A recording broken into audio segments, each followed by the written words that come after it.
Assalamu alaikum. Dear students, today is our third lecture of the third chapter of biology named biodiversity. बेटा आज के lecture में हम लोग ये देखेंगे एक टेक्सोनोमिक हायरार्की क्या होती है। द ग्रुप्स इनटू विच ऐसे ग्रुप जिनमें ऑर्गेनिजम्स आर क्लासिफाइड जिंदा जानदार चीज़ों को क्लासीफाई किया जाता है are known as taxonomic categories. इनको टेक्सोनोमिक कैटेगरीज कहा जाता है और टेक्सा या फिर टेक्सा के नाम से जाना जाता है। This taxa forms are ladder. ये जो टेक्सा है ये एक सीढ़ी बनाता है which is called a taxonomic hierarchy, जिसको टेक्सोनोमिक हैरार्की के नाम से जाना जाता है। The groups into which organisms are classified. ऐसे ग्रोह जिनके अंदर जिंदा जानदार चीज़ों को क्लासीफाई किया जाता है उनको टेक्सोनोमिक कैटेगरीज कहा जाता है या फिर टेक्सा कहा जाता है। टेक्सा वो ग्रुप्स हैं जिनमें जिंदा जानदार चीज़ों को क्लासीफाई किया जाता है। ये जो टेक्सा है डिफरेंट टेक्सा मिलते हैं और ये एक सीढ़ी नुमा स्ट्रक्चर बनाते हैं। उस लेडर लाइक स्ट्रक्चर को टेक्सोनोमिक हैरार्की कहा जाता है। There are 5 major groups. जिंदा जानदार जो जितने भी हैं हमारे पास उनके मेन 5 ग्रुप्स हैं जिनके बारे में हम लोग ऑलरेडी 2 दफ़ा पढ़ चुके हैं। कौन कौन से हैं? प्रोटिस्ट, प्रोकैरियोट्स, फंजाई, एनिमल्स और प्लांट्स। बेटा जो हमारे पास किंगडम है ना ये सबसे बड़ा टेक्सोन है। टेक्सा जो है ये प्लूरल है और टेक्सोन जो है ये हमारे पास सिंगुलर है। जो किंगडम है ये सबसे बड़ा टेक्सोन है हमारे पास और जो स्पीशी है वो स्मॉलेस्ट टेक्सोन है, सबसे छोटा टेक्सोन है। Kingdom is the largest taxon, species is the smallest taxon. जो स्पीशी है ये बेसिकली क्लासिफिकेशन का यूनिट है। जिस तरह से हम लोगों ने बात की थी ना सेल की, cell is the basic unit of life, यानी कि जो ज़िंदगी की बुनियादी इकाई है वो सेल है। इसी तरह से क्लासिफिकेशन का जो बेसिक यूनिट है वो स्पीशी है। अब हम लोग ये देख लेते हैं कि ये जो हायरार्की हम लोगों ने टेक्सोनोमिक हायरार्की देखी है इसमें क्या क्या चीज़ें होती हैं। सबसे पहले इसमें होती है किंगडम। किंगडम जो है ये एक लार्जेस्ट टेक्सोन है। उसके बाद होता है फाइलम, नीचे ही होती है क्लास। ये सॉरी मैं स्किप कर गई थी, इसको मुझे दोबारा लिखना पड़ा।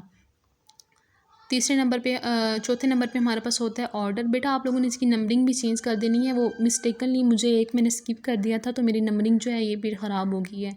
आपने ये नंबरिंग जो है ये ठीक कर लेनी है। पहले नंबर पे हमारे पास है kingdom, then phylum, then class, then order, then family, then genus और एंड पे हमारे पास होती है स्पीशी।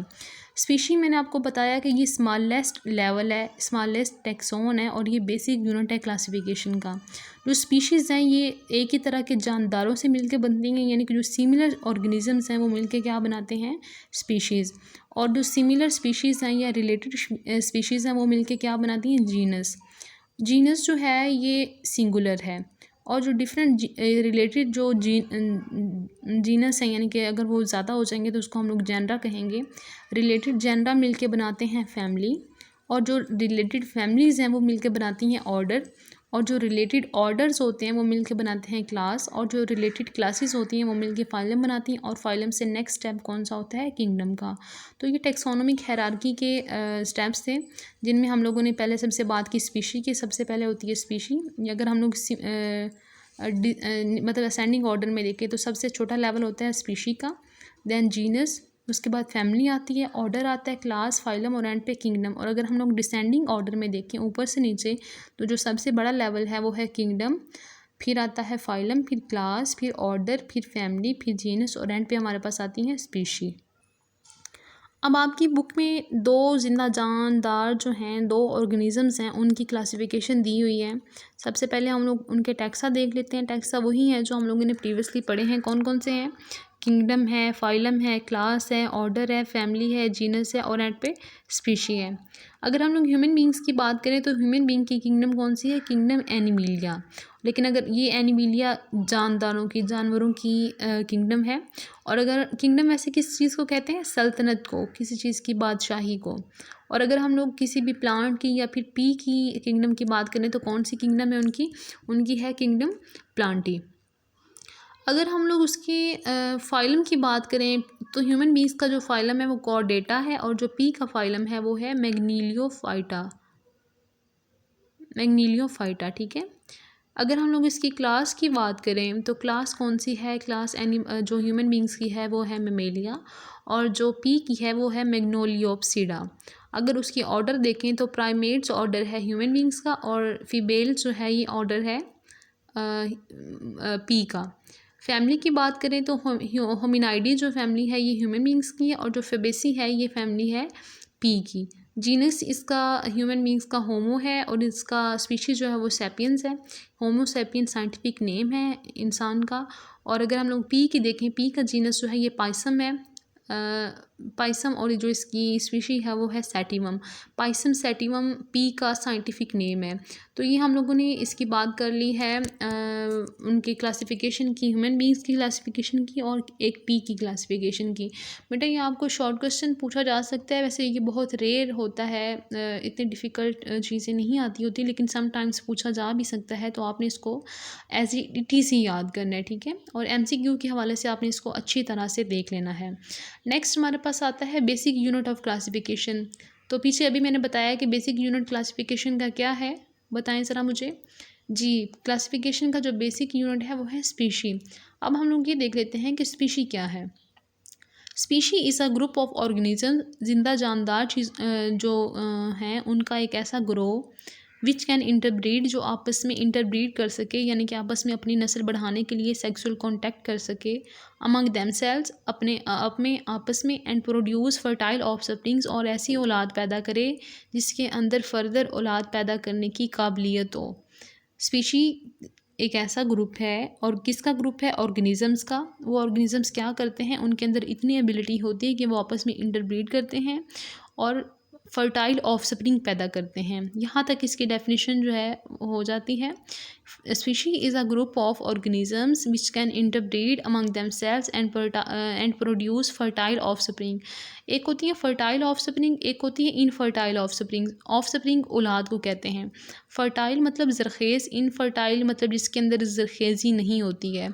फर्टाइल ऑफस्प्रिंग्स वो होती हैं जिनके अंदर फर्दर औलाद पैदा करने की काबिलियत होती है, और इनफर्टाइल वो होती हैं जिनके अंदर फर्दर औलाद पैदा करने की जो एबिलिटी है वो नहीं होती है।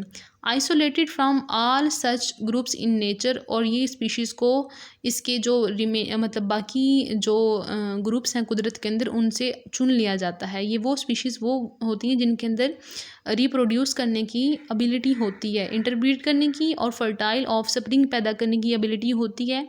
और स्पीशीज़ को दूसरे ज़िंदा जानदार चीज़ों से नेचर के अंदर अलग कर लिया जाता है। इनको एक specific you can say status दिया जाता है, और इनको आइसोलेट कर लिया जाता है, वहाँ से सेपरेट आउट कर लिया जाता है।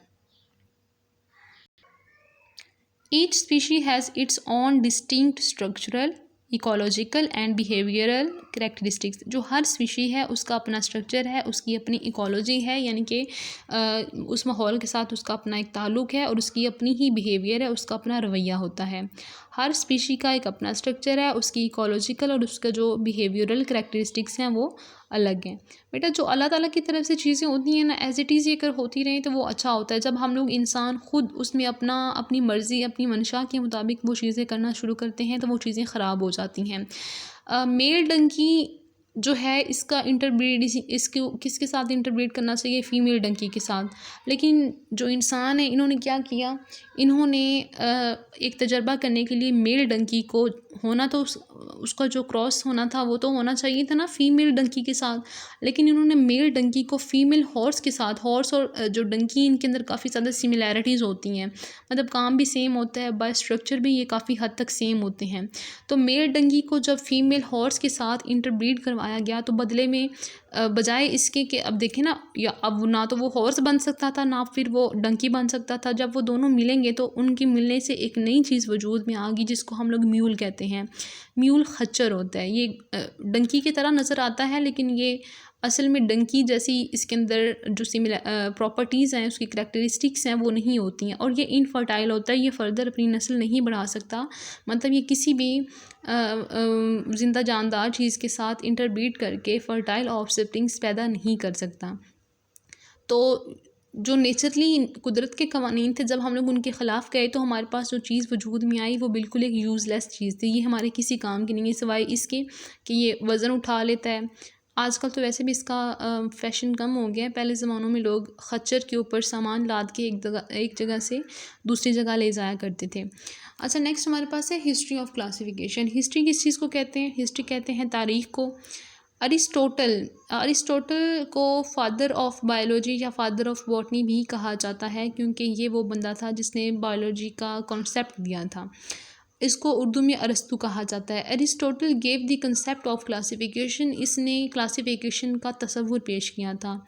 ही classified all the organisms into two main groups. जितने भी जिंदा जानदार इसने दुनिया में देखे इसने उन सारे जानदारों के अरस्तु ने दो ग्रुप बना दिए। कौन कौन से ग्रुप थे?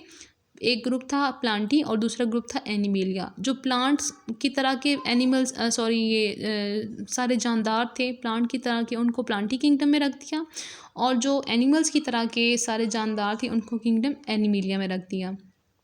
इब्ने रुश्द जो था ये एक और बायोलॉजिस्ट था। इसने क्या किया? इसने अरस्तु की किताब को, जो कि ग्रीक लैंग्वेज में लिखी हुई थी, उसको ट्रांसलेट करके अरबी में उसका तर्जमा लिखा। इब्ने रुश्द जो था translated the book of Aristotle D enema. D enema उस बुक का नाम था जो कि अरस्तु ने लिखी थी, और ये यूनानी ज़ुबान में थी।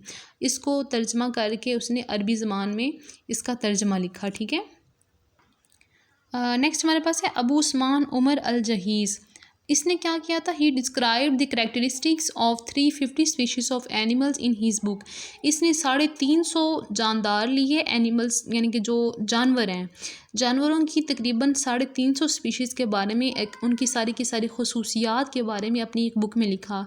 ही wrote about life of ants. इसने सबसे ज़्यादा जो काम किया था वो चींटियों में किया था। यह आपको MCQ पूछा जा सकता है कि अबू उस्मान उमर अल जहीज़ का जो मेन काम था वो क्या था? तो उनका मेन ये था कि उन्होंने चींटियों की लाइफ के बारे में काफ़ी ज़्यादा काम किया था, और 350 जो स्पीशीज़ थी एनिमल्स की, उन्होंने अपनी बुक के अंदर उन सब का भी जिक्र किया, उनके बारे में लिखा। अच्छा, अब कार्लस लिनियस जो था ना, ये एक ब्रिटिश था। ठीक है।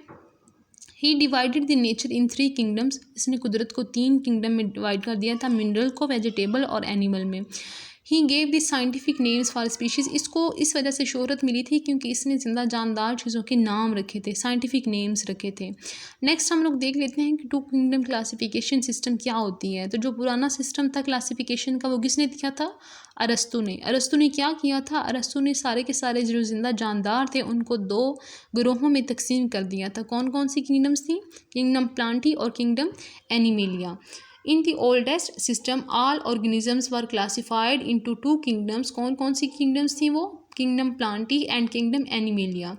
Kingdom Plantae includes the organisms that store energy, they can prepare their food मैंने यहाँ पे नहीं लिखा, दे वर ऑटोट्रॉफ्स।